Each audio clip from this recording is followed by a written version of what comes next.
That's a bit better. Oh, Yankee Apple. First one on there.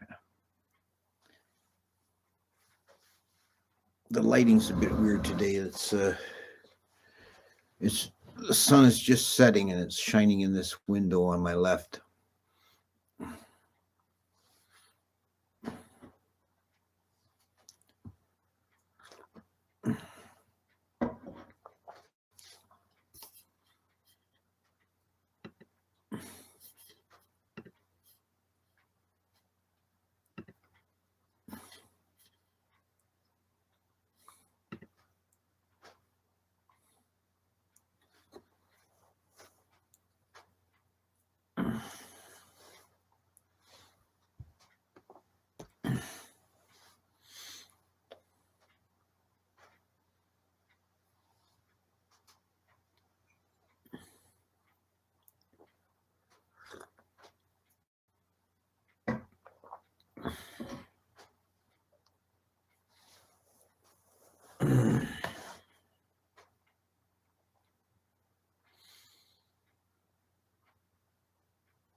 Dhamma River, hello.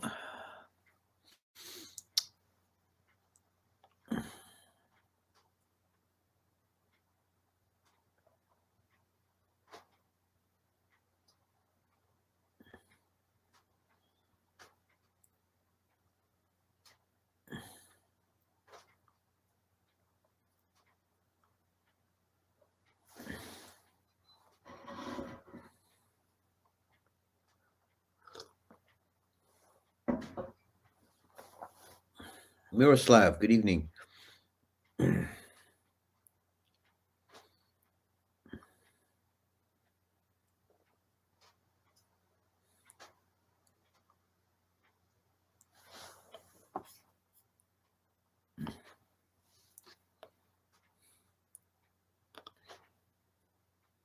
More people popping in, good. Almost ready to start. Another 3 minutes.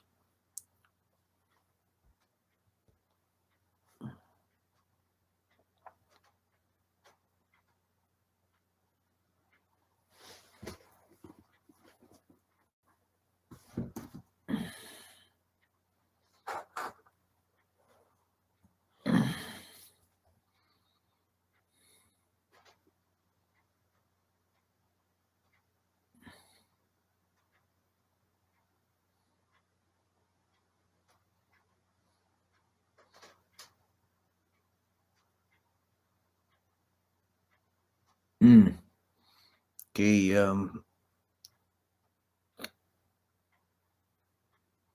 more. Someone's typing a long question into the chat here.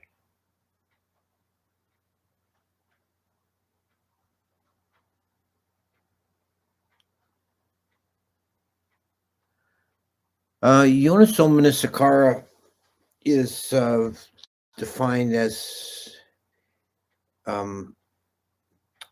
contemplating objects through the lens of dhamma with wisdom.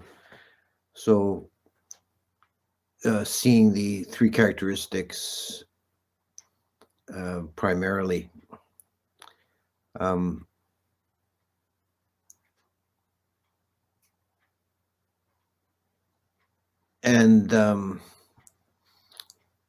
Yeah, that list that you're referring to in Anguttara goes from Yoniso Manasikara to Sati Sampajanya to Indriya Samvara, that is from right reflection to mindfulness to sense restraint. And I think it generally works that way, but you know, your mileage may differ. Sometimes things unfold in a slightly different way for people.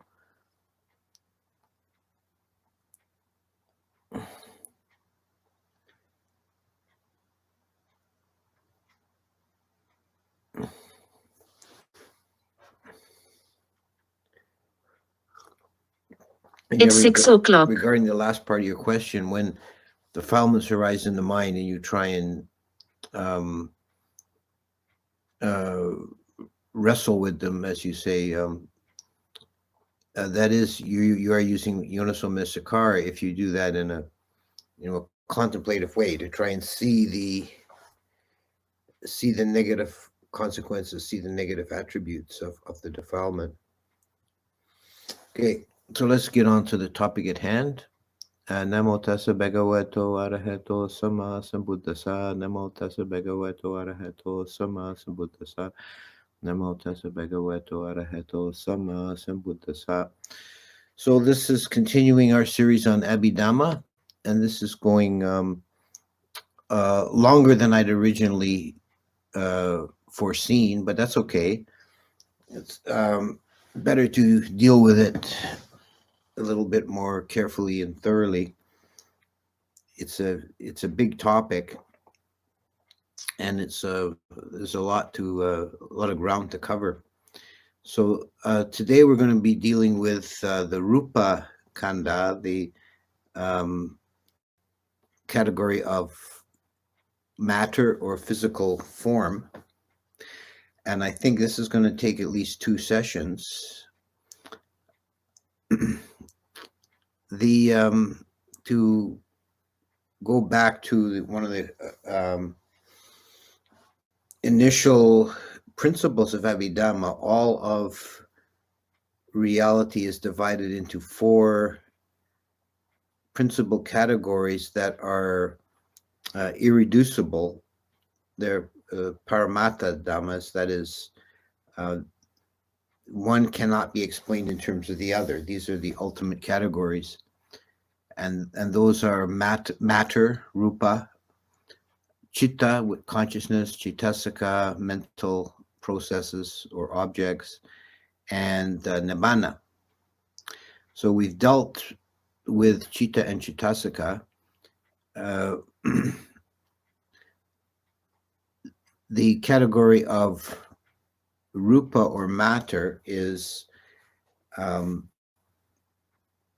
the other big grouping.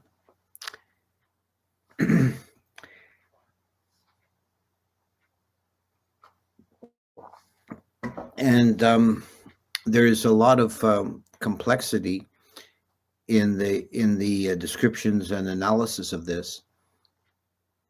It seems it was a very big topic of debate amongst Indian schools and philosophers, both inside and outside of Buddhism. Everybody had their own particular theory of what constituted matter. There were some Buddhist schools, like the Yogacara, which is a later development, that denied there is any such thing as matter. Only mind is real, according to this school. In Western philosophical terms, that would be called idealism. This wasn't a position of early Buddhist schools, and it hasn't been the position of Theravada. There is, according to the Theravada Abhidhamma, there is such a thing as physical matter. It's not just an imagining of the mind. There is an external universe.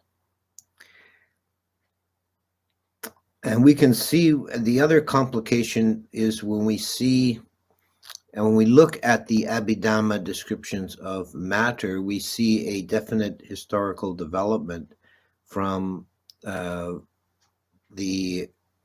sutta descriptions of reality through the canonical Abhidhamma into the commentaries and sub-commentaries, that the position was continually being refined.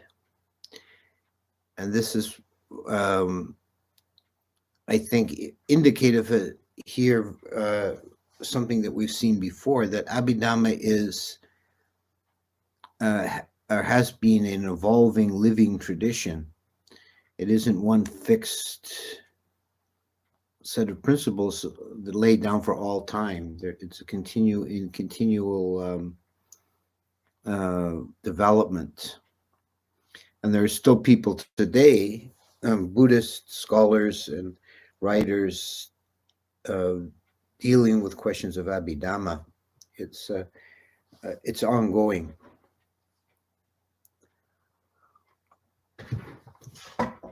In the suttas, there is very little about matter in the abstract. The principal purpose or theme of the suttas is soteriological or practical. It's all about becoming liberated from suffering. The Buddha said, I only teach suffering and the ending of suffering. So what leads to that goal is what is important and what is interesting. As the Buddha said in one of his suttas, you see the leaves in the forest. That could represent everything that Tathagata knows. But this handful of leaves in my hand, this is what I choose to teach because this is what is useful. So the Buddha seldom got into abstract metaphysical questions. As far as it goes in the suttas, we have several mentions of the four great elements, which we'll see in a bit. That is also a foundation in Abhidhamma. But mostly, what the reference is always to the personal liberation of the listener. And it's almost always referenced when the four great elements are spoken of. It's almost always reference to the body, and the external elements are not very much considered, if at all.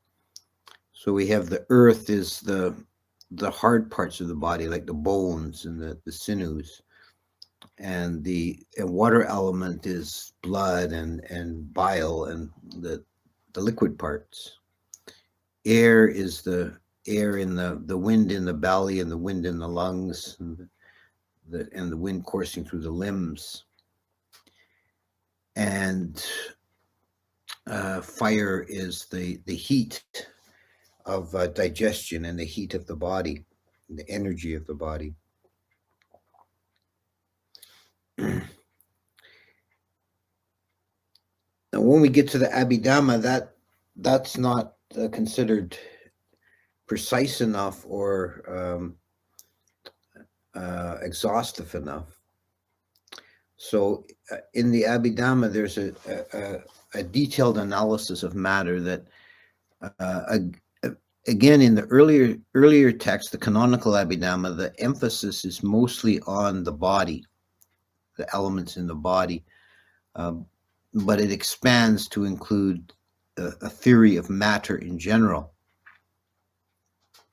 Now, I posted a link in the chat and in the description to this video to a bare bones kind of list that may be helpful to glance at and summarize the 28 kinds of matter. And we'll go through this a bit. I'm going to leave for the next talk the atomic aspect of this, the rupa kalapas and the material clusters, because this is a later development. There is some hint of an atomic view in the earlier texts, but it's only really developed later. The first most important principle of the nature of matter are the four great elements, the Mahabhuta. And these are in English, they're earth, water, air, and fire. In Pali, Patawi, Apo, Vayo, Tejo. And the first thing to understand about the four great elements is that the names are not literally what they are. They're more in the nature of mnemonics. So a fire, like the fire in the fireplace, or water, like water in a lake, that's not what's meant by the elements here of fire and water. They're more to be considered as properties of matter. Earth, Patawi, earth element, is defined as impenetrability, or the taking up of space.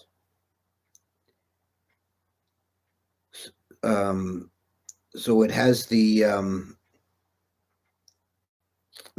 attribute of hardness, and the degree of intensity of any of the elements determines the nature of the object. So softness is also a quality of earth element in another mode. So there's like a range between soft and hard, but the idea of taking up space is the primary quality of earth element. The water element, Apo, is fluidity, viscosity, and also cohesion, meaning it's the element that holds the other components together. And it has the manifestation or the attribute of taking shape. If you pour water into, as an analogy, if you pour water into a jug or other container, it assumes the shape of the container.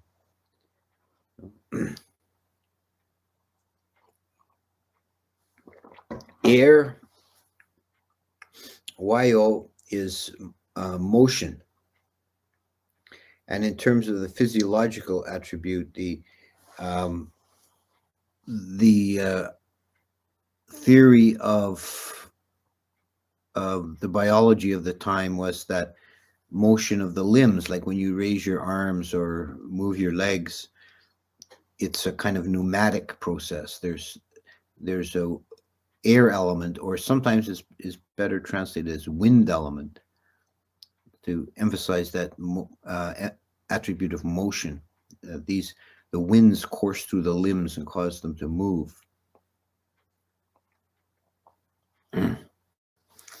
I saw once, I remember reading a Burmese translation of a Burmese Dhamma talk, and the Sayadaw said that when people are slouching over in meditation, it's because of a lack of wind element. They need to kind of get the bicycle pump out and blow themselves up. So the idea of wind element is motion. And the final one is fire element, Tejo, which is heat, caloricity, energy. And these four attributes are present in every instance of matter. And when we get to the looking at it on the atomic level, the idea is that one dhamma of matter contains all these attributes together. So they're not separated by space. They're all in the same point. There's an earth element, a fire element, a water element, air element at each point where there's an instance of matter, of a physical object. And the difference is not in number or quantity, but in intensity. That the four elements can vary in intensity. So we get in the macrocosmic world, in the real world that we experience, we have a vast range of different substances, obviously. Not just four, but uncountable numbers of different substances. And they all arise by different intensities, different combinations of intensities of the four great elements, the Mahabhuta.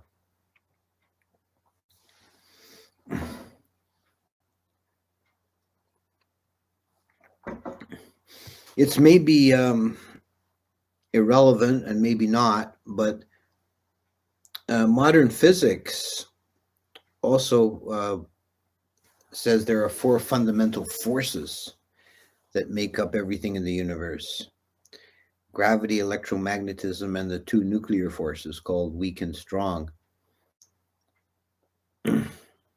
I've not seen that these map over very well into the 4 elements of the Mahabhuta, so it may be just entirely a coincidence. But it is indicative of the way the ancient Indian mind worked, how penetrating it was to try and understand physical matter in terms of interplay of these of different forces.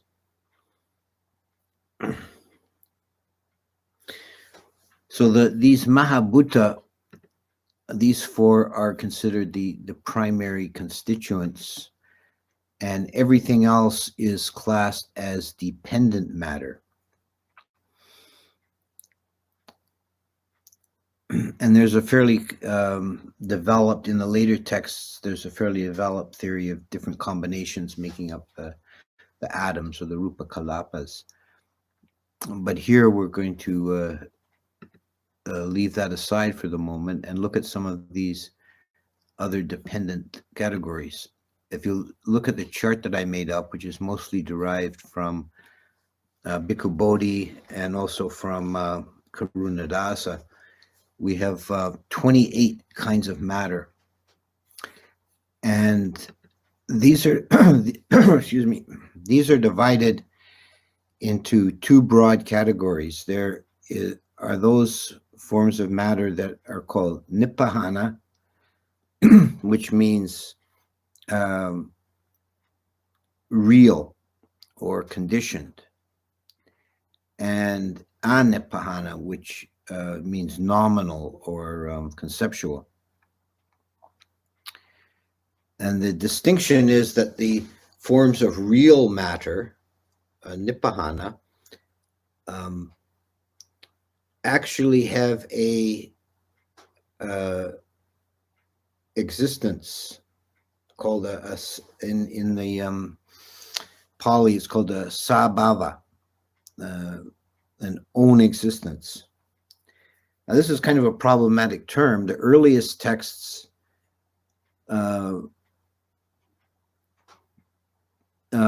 denied there was any such thing as a sabhava, because it was interpreted in terms of the essence and qualities that is something that was very fundamental in many non-Buddhist conceptions of matter. And it's also in the West, coming from Aristotle, it's also based on the idea of substance and qualities, that an object has an essence and then it has qualities. Now the Abhidhamma denies this because it wants to base itself on a fundamental principle that an individual instance of reality, a dhamma, is irreducible. It's absolutely simple. It occurs for a single moment. So it's instantaneous. And it doesn't, while it exists, it doesn't change into something else, and it has no qualities adherent to it. It just is as it is. So the qualities are the sabhava. In the later Abhidhamma text, the term is, this principle is not denied, but there's some little change in terminology, that the sabhava is equated with the qualities. There is no distinction. So there isn't that, like the fire element is not hot. It is heat. It's not that there's this thing that is hot. There is heat. You know, the quality is the reality, and that's what's called the sabhava. So to say that something has a sabhava is to say that it is subject to the 3 characteristics of impermanence, imperfection, and emptiness. It's to say that it's conditioned, And in Abhidhamma terms, it means that it is actually real, whatever real means in a metaphysical sense. It's classified as something existent. It has an ontological status as being existent or real. So the Mahabhutas, the four great elements, they are definitely Nibbāna. They're ultimately paramattha dhamma. They're ultimately real and irreducible. But there are several other categories of matter that are also classed as real or Nibbāna, but dependent. They arise dependent on the great elements. And some of these have to do, and these are mostly, I should say here also, these are almost entirely reference to elements of matter in a living being. This isn't here we're getting with these dependent matters. We're not speaking about inanimate objects, but of conscious entities. So there's categories to do with the senses. There's the sensitive matter, pasada rupa, and there's five of them to deal with the five physical senses. And there's quite a bit of discussion in the Abhidhamma about the senses and how they work and significance of them. For the eye and ear and nose, and in some places even the tongue, is considered that there's a very small part of that organ that is actually sensitive, that is able to relay information to consciousness. So the eye is a fairly big, complex structure, but there's only a tiny portion embedded in the eye that's actually sensitive. The rest supports it and has a subsidiary role. And this is somewhat borne out by modern biology, in that we could say that the rods and cones in the retina are the only real sensitive parts of the eye. The rest is for focusing the light and so on. And the same with the ear, that there's a tiny portion deep inside the ear that actually hears. And some of the Abhidhamma texts apply this to the tongue as well, that there is a very small portion at the base of the tongue that's actually sensitive. But other texts take, I think, a more realistic view that taste is distributed over the entire tongue surface. Touch is the only one that's clearly distributed over the entire body. The entire physical body has this sensitive element of touch.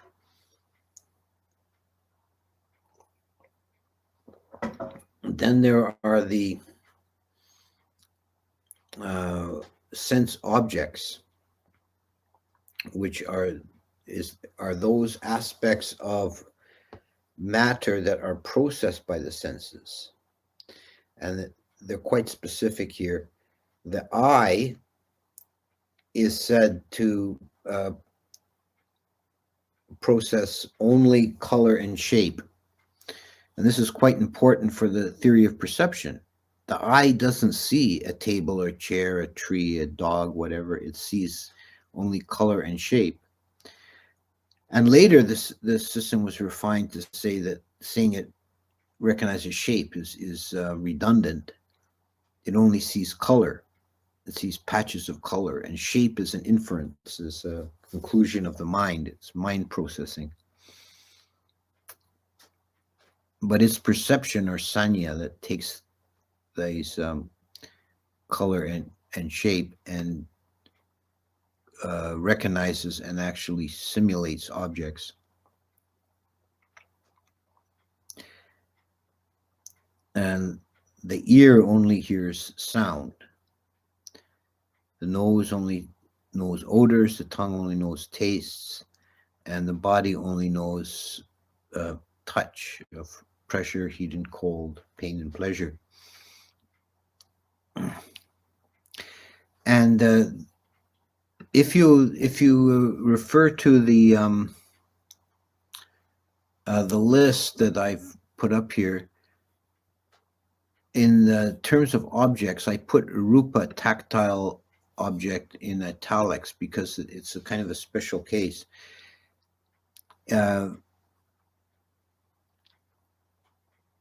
Rupa, that is something felt by the sense of touch, only experiences 3 elements of 4. It doesn't experience water element, apo, which is another indication that we're not talking about physical water here. We're talking about a quality.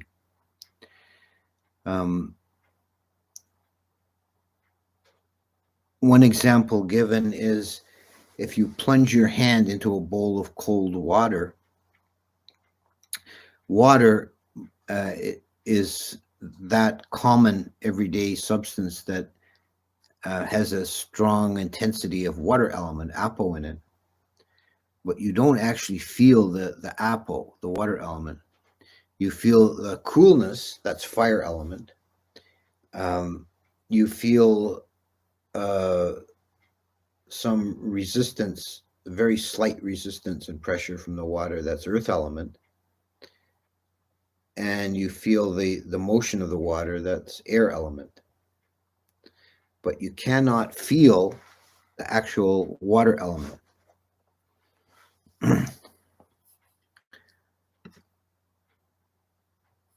So these various forms of derived matter dealing with the senses.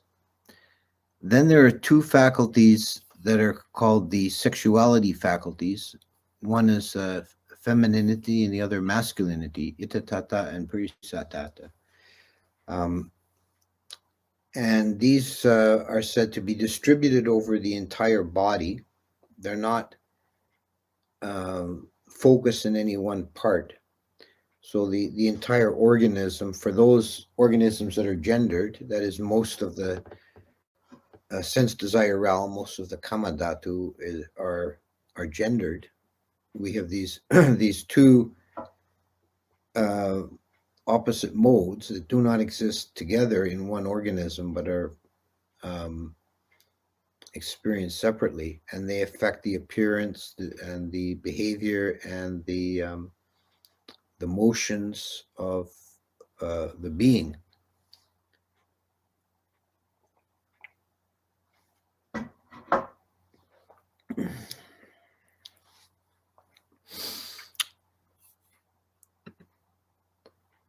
Then there are 3 additional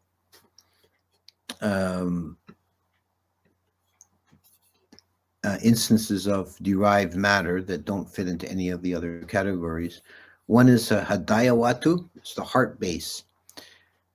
This was added later to the list. It only appears in the later commentaries that as a seat for the mind sense.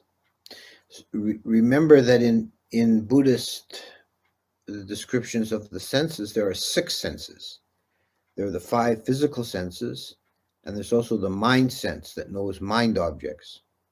Each of the physical senses has this base that we've talked about, the sensitive matter that is the base of that sense organ, and where it touches the consciousness, where it feeds information to consciousness, or consciousness is aware of objects through that as a vehicle. So it was felt, I think it was felt by the later commentators that to complete the system, they needed to postulate a base for the mind element. whereas the earliest mention of it is left deliberately vague. I think it's in the Dhammasangani that says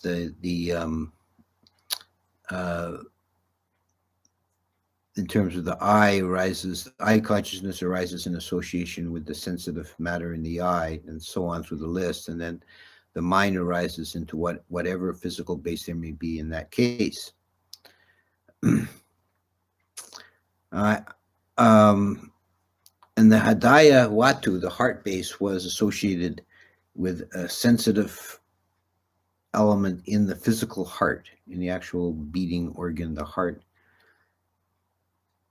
Now, I think in modern times, we would think of mind mostly associated with brain, if we're going to make a physical association at all. But they didn't do that in ancient times. We can see from the Visuddhimagga that there was, at least for Buddhaghosa, I don't know if there was any more advanced physiology anywhere in India, but at least Buddhaghosa did not have any conception of what the brain was or what it was for. In the passage where he's describing the 32 parts of the body, he says that for each part, he gives some description of its shape, its location, and also its functioning. And he says the brain is a species of marrow that's found in the skull, and that when you have a cold or other sickness, it liquefies and drips out of your nose. So obviously he had no idea of the actual nature of the brain. There's also another passage where in a Vinaya text where some two parents, a mother and father, have a boy who's coming of age, and he's been spoiled all his life, and they kind of mollycoddle him, and they're looking for a soft life for him, and they end up settling on getting him ordained as a monk, which turns out to be a mistake. He finds it's not such a soft life. But they're going through, in the initial part of the story, they're going through different occupations and wondering, should we make him a farmer? No, if we make him a farmer, he'll have to work hard all day out in the field and get bitten by flies. That's no good. Go through different occupations like that. And at one point they ask, maybe we should make him an accountant. And the mother says, no, if he's an accountant, he'd have to think hard all day and his chest would hurt. Yeah.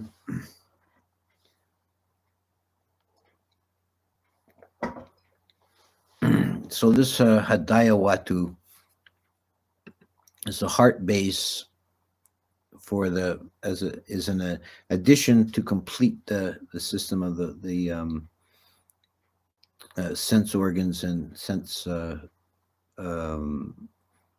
doors. Then there's a Jivatindriya, which is the life faculty, and there's two of these. We mentioned when we were talking about the Chittasakas, the mind elements, that there's a mental life faculty. There's also this is now the physical life faculty, and this permeates the entire body of a living being, and keeps a continuation of life going in the body. And it said when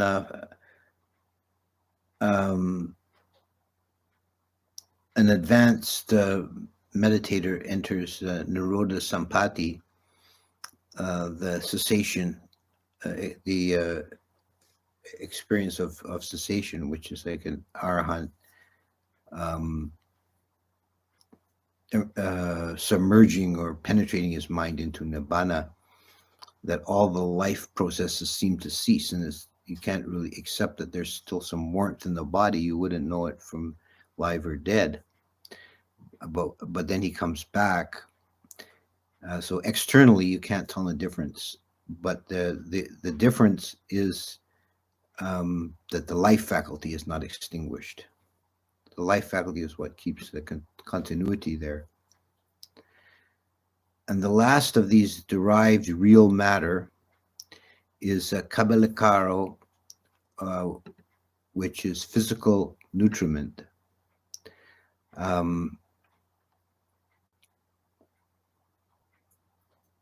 there is a idea that in food there's an essence, and this is again like the sensitive matter in the eye and so on. In food, there's a component in all the different kinds of food. There's a component called oja, which is the nutritious essence.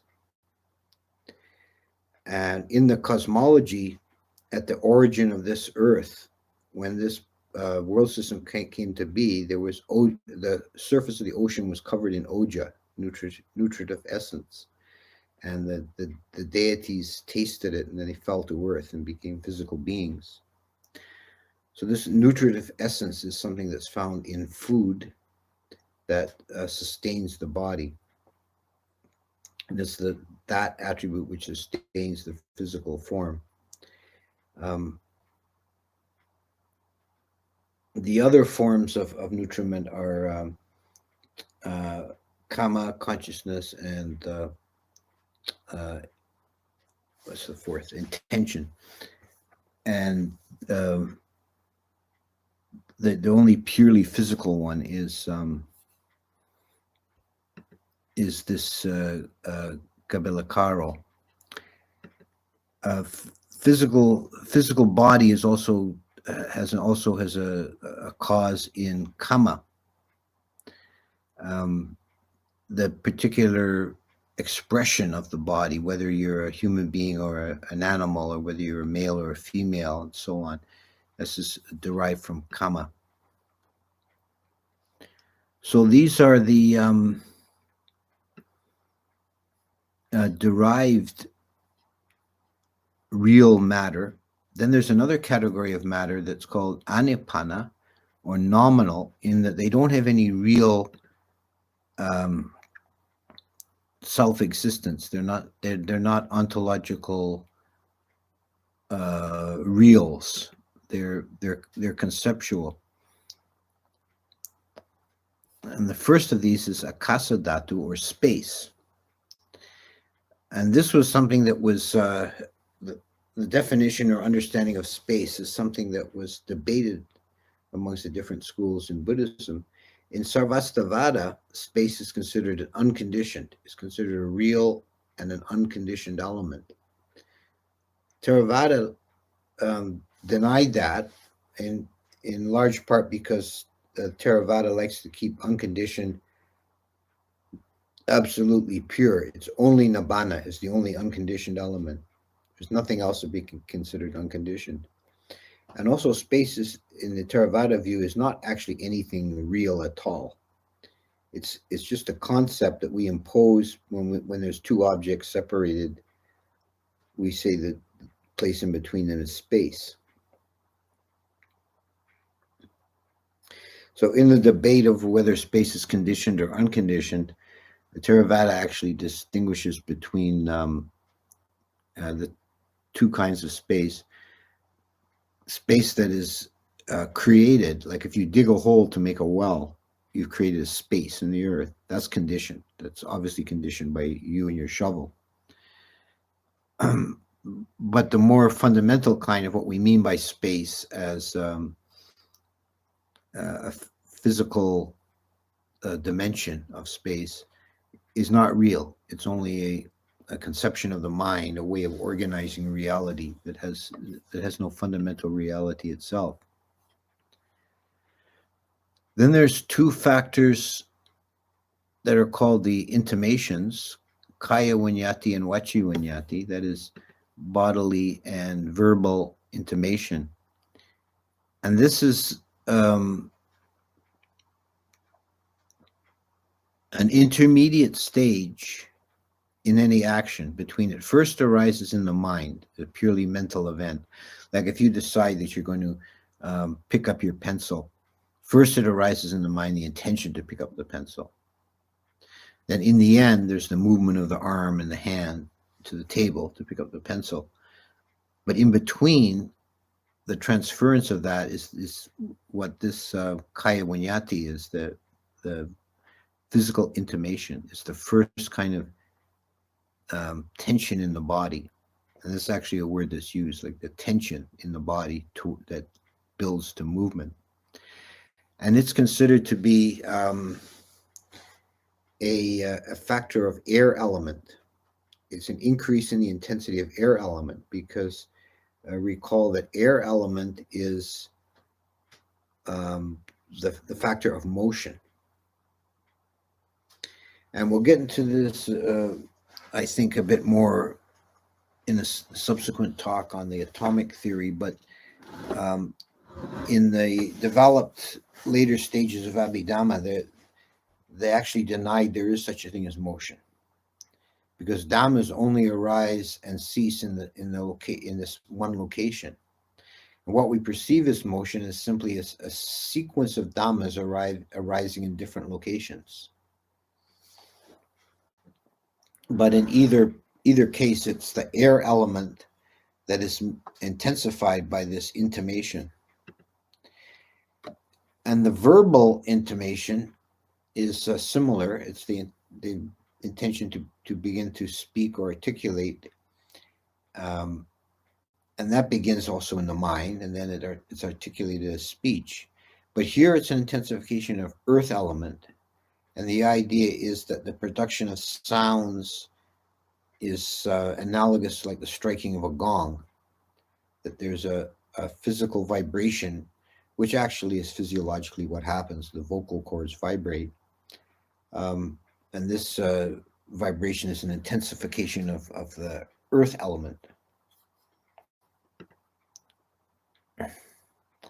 Then there's three factors that are called vikara, which is difficult to translate, but Karuna Dasa uses the translation special modes.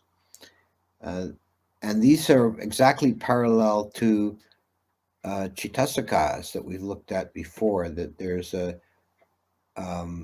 lightness of matter, malleability of matter, wieldiness of matter, just as there's the same factors related to the mental factors and to the mind.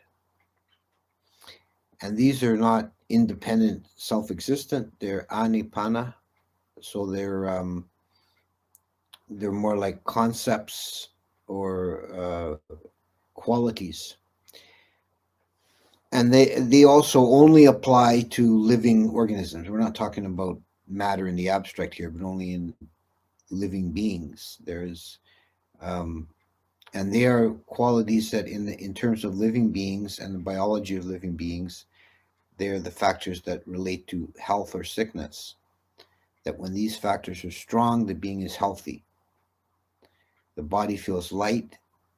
It's malleable, meaning it can easily move and do things. And it's wieldy, meaning it's workable, it's functional. And when these factors are weak, then you're suffering from some disease.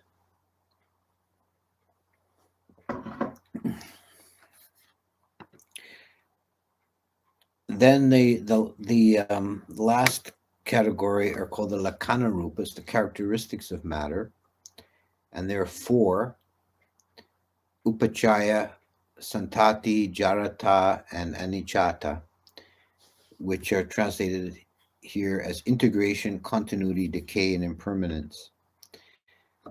The first two are both related to the factor of, or they're aspects of the factor of becoming or birth.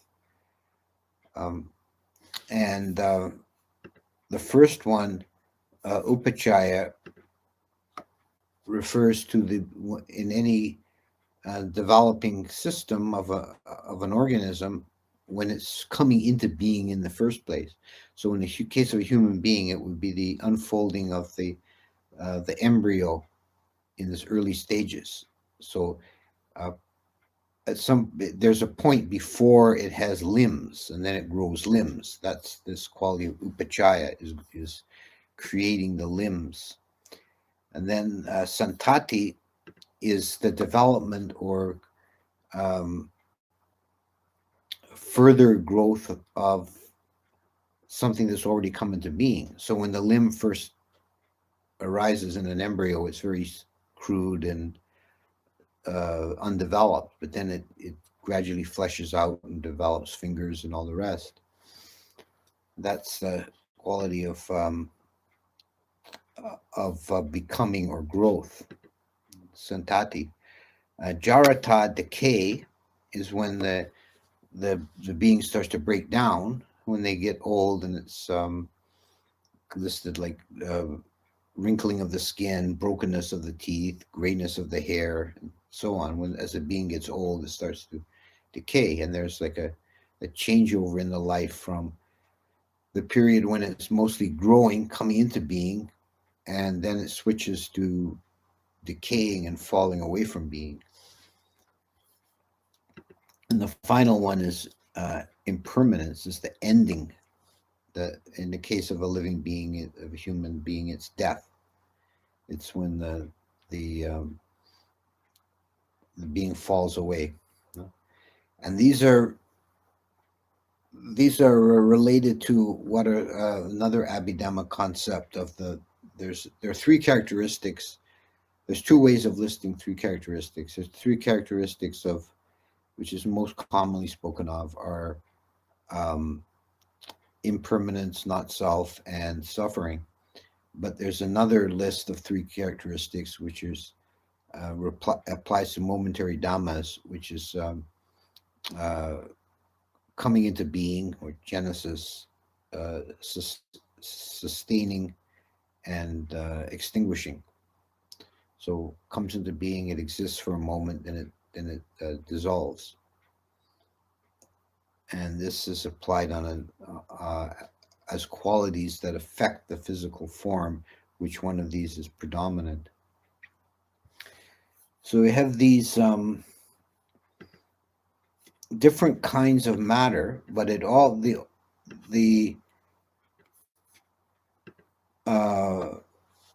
important point is the central idea is that physical matter is based on the four great elements, and all the rest is derived from that, and it's either has some reality or it's purely conceptual mode. And the four great elements exist in every instance of matter, and they exist equally in terms of quantity in every instance of matter, and the variation is only by intensity. And although they're categorized as separate individual dhammas, they occupy the same space. They're not separable by location.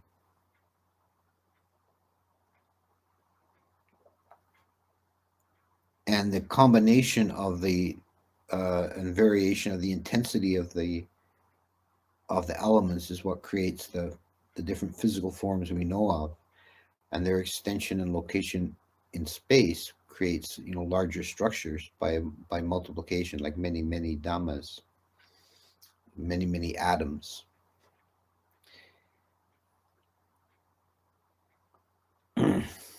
So I think that's enough for today. And next week I'm going to go into the other aspect of the theory of matter, which is the atomic view, or the structure of the material clusters, or kalapas, and how they make up physical form. But today we've dealt with the four great elements and the various categories of derived matter. So now I'll stop there with the formal comments, and I'll go on to the questions and see if there's anything here. Okay, there's a couple of questions that have already been popped in. What about binary bisexuals? How do they fit into the category? I'm assuming that you're referring to the category of the sex faculties, male and female, masculine and feminine. This is actually discussed in one of the Abhidhamma texts with regard to the pandakas. Pandakas is a term that's found in the Vinaya for beings of some kind of indeterminate sexual characterization, that they're not really purely male or female. There's somewhere in between. But the Abhidhamma approaches that is that someone who's in that category, they're still either male or female, but the sex faculty is weak. But they're still going to be either on one side of the line or the other. That it only recognizes these two categories of masculine and feminine. Another question: does suicide only happen in the human realm? Yeah, it's kind of, I don't know what to say there. I don't know of any incidents of it happening in the higher realms. I would think it's possible in the animal realm.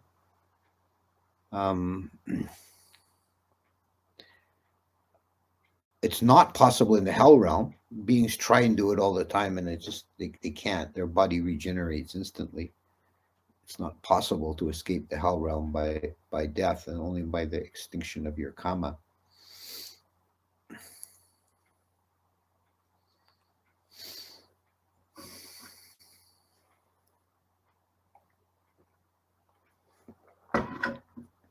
Next question. Correct me if I'm wrong, but I remember that hearing that Deva's body composition is strong in the fire element, but weak in the earth element. Yes, the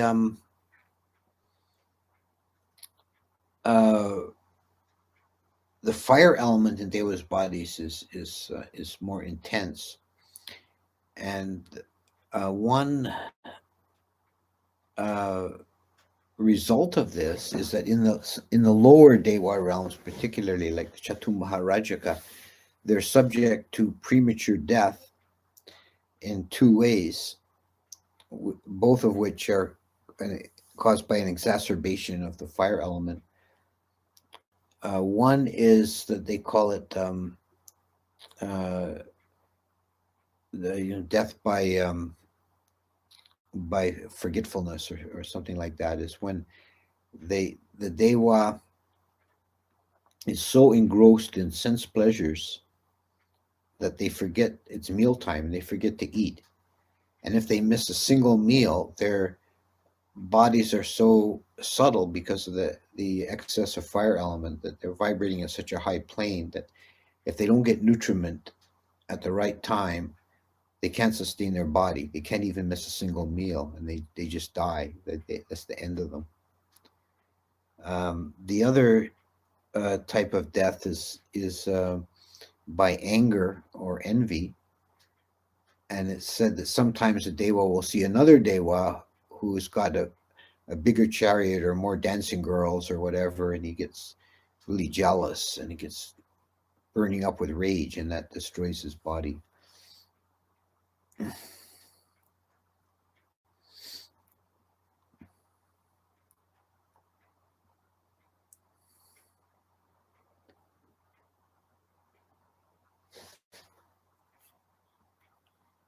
I'm not seeing any more questions. Oh, here we go. Here's something.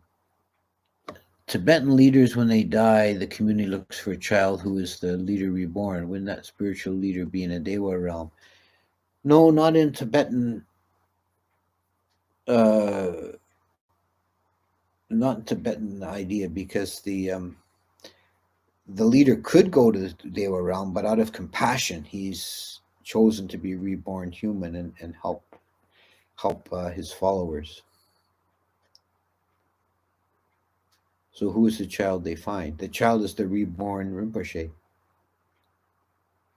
who is chosen to be reincarnated in a human form so he can continue teaching.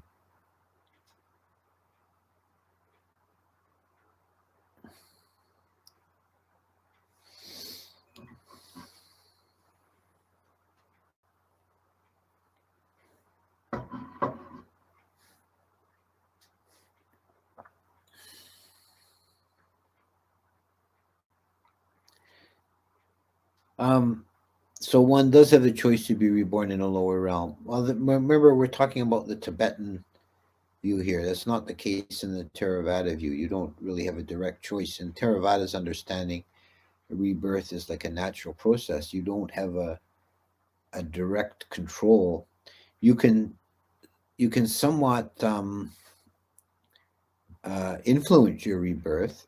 There is this concept of rebirth by aspiration, that if someone says, I really want to be reborn into a seat of heaven, and they make that an aspiration, and they do meditation practices, and they make merit and build up the baramis appropriate to become reborn in that realm, their aspiration will tend, it's not a guarantee, but will tend to indicate or direct them to that realm. That's why I always caution people. I hear people occasionally say, "Oh, I really would be good to be like an eagle or something." I say, "No, don't wish for that. Don't wish for an animal rebirth. You might get what you want." I would argue that Mahayana's stance on materialism is a bit more nuanced than this idealism. Maybe Yogacara mind school is a bit different. You are correct. The say the Tibetan Abhidhamma and the Tibetan philosophy is layered, and they see the Madhyamaka philosophy is higher than Yogacara. And the Yogacara was historical. It doesn't exist anymore as an independent school. It was a historical Indian school that taught this pure idealism. But it's not a school that exists now. Same question is going on, but in my understanding, it's not there is no matter, but since self and Dharma are both dependently originated, they can be deconstructed until one is left with sunyata. Yeah, that's the Madhyamaka view, which is later than Yogacara, and it's considered by the Tibetan Vajrayanas as being the higher view. Okay, another question. So if reality is reality, even though Tibetans have this belief, it won't happen. So who is the child that chooses leaders' articles? I don't know. I mean,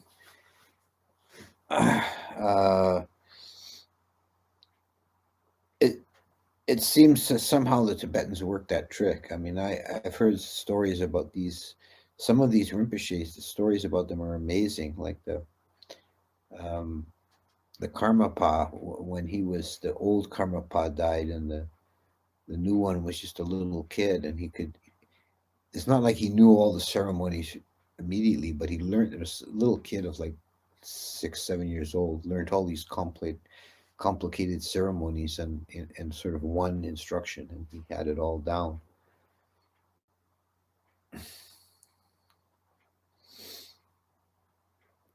I don't know how the Tibetans work their trick there, but there seems to be some reality to it.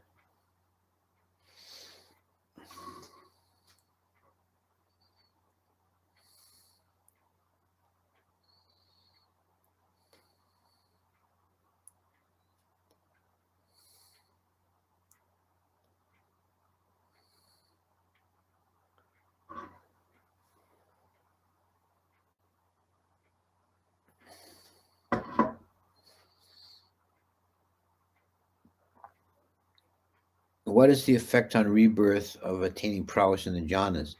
Then prowess in the jhanas creates a very strong tendency to be reborn in the Brahma world, because that's the equivalent mode of consciousness to jhana.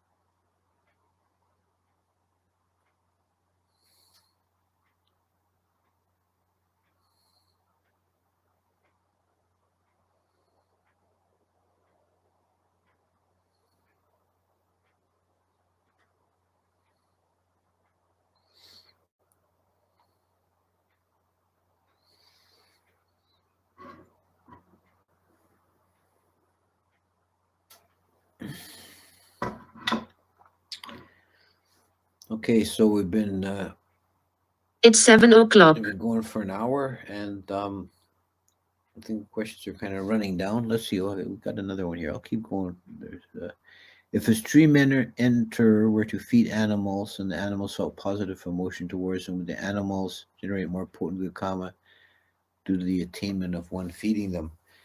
I don't think so. I don't think it. I've never seen that working that way. It works the other way around. That if you feed,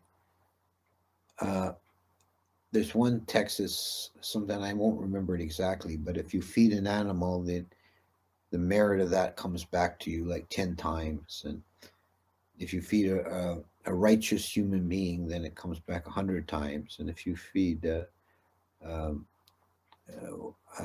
Orion, like a stream enterer or higher, it comes back, you know, 1,000 times. And if you feed a Buddha, it comes back infinitely. Is that a given or dependent also on kamas, or are you referring to the rebirth in the jhana realms? It's considered to be a very strong, it's a garu dhamma, but you have to have at the time of death, you still have to have the prowess in jhana. You still have the mastery of jhana. It's possible with jhana, it's possible to develop it and then lose it, and then that weakens the tendency to be reborn into those higher realms. But if you die while still being a master of jhana, then there's a very strong certainty of rebirth in the Brahma world.